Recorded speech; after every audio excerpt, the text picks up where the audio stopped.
wieħed mill-proġetti ta' Heritage Malta fejn qed isir ħafna xogħol strutturali u xogħol ta' restawr huwa l-Main Guard. Dawn ix-xogħlijiet fuq ġewwa u fuq barra tal-binja issa qed joqorbu lejn tmiemhom.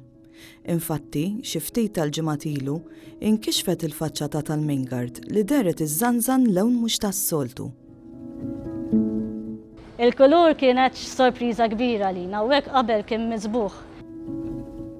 Il-lewn roża tfaċċa wara li saru numru ta' skaletti fejn titqaxxar iż-żebba minn partijiet żgħar f'naħat differenti tal-faċċata biex jiġi identifikat hemm żebba oħra taħt.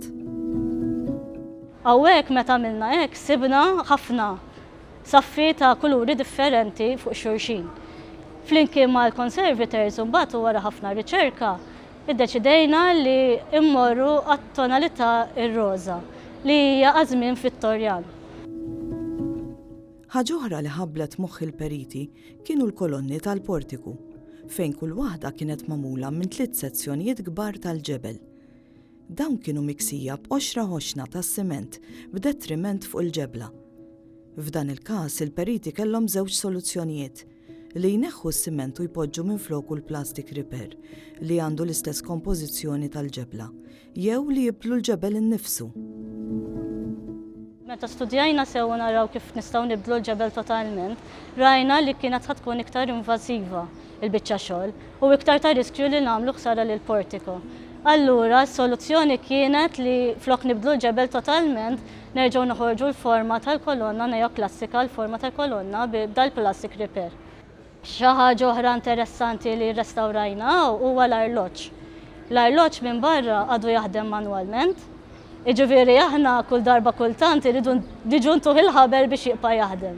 Stajna nagħmluh ovvjament mod elettroniku imma ma dejrilniex li huwa l-lat li nagħmlu hekk hawnhekk. Ġiet restawrata wkoll il-faċċata ta' wara li tagħti għal strada stretta. Għaddej ġmilu wkoll ix-xogħol fuq ġewwa tal-binja. Xi kultant avolja tagħmel ċertu riċerka iħalli ħafna lakuna ngħidulhom illi ma tkunx ċerċ saru ma sarx. U mbagħad bil-proċess ta' restawr fejn inti tiftaħ ħitan u tikxef ħitan u kisiw hekk tibda tiskopri iktar x'sar bil-binja u l-istorja tagħha. U dak il-proċess huwa ngħidulu kważi going back and forth fejn inkunu niddiskutu mal-kuratorjal xi skoprejna u xi kultant anke jinbidlu d-deċiżjonijiet li jkunu ttieħdu fil-bidu abbażi tal-iskoperti li tkun għamilt.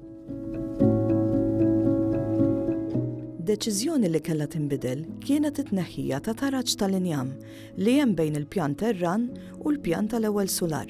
Wara l-instab li kif inhu mibni jidher li hu uniku f'Malta għal perjodu li sar fih.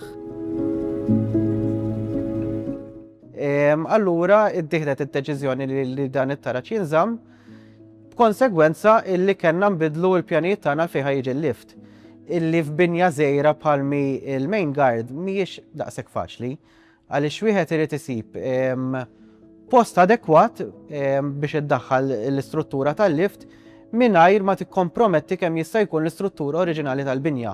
Allura dan huwa proċess illi niddiskutu anke mas-sovrantendenza tal-Wirt Kulturali biex naraw x'inhu l-iktar aċċettabbli fil-binja li hi.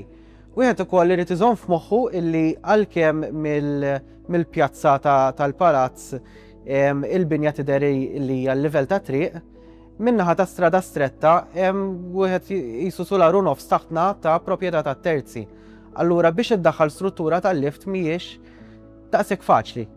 Skoperta interessanti ħafna li għamilna wkoll aħna u nikxfu il-ħitan, skoprejna f'waħda mill-arkati toqob fil-ġebel illi kienu miksin bil-konkos. Mir-riċerka li għamilna u diskussjonijiet li għamilna anke mal-kuratorjal skoprejna illi dil-binja fi żmien l-Ingliżi kien hemm ċella. U daw it-toqob kienu jikkorrispondu għal ħadit ta' din iċ-ċella li kien jidħol fil-ġebel. Ovvjament din iċ-ċella aħna ma sibniex imma sibna il-xifdal minna ħanajdu hekk. Dan iddeċidejna li nżommuh biex dak li jkun forsi japprezza anke l-użi differenti tal-binja tul iż-żmien.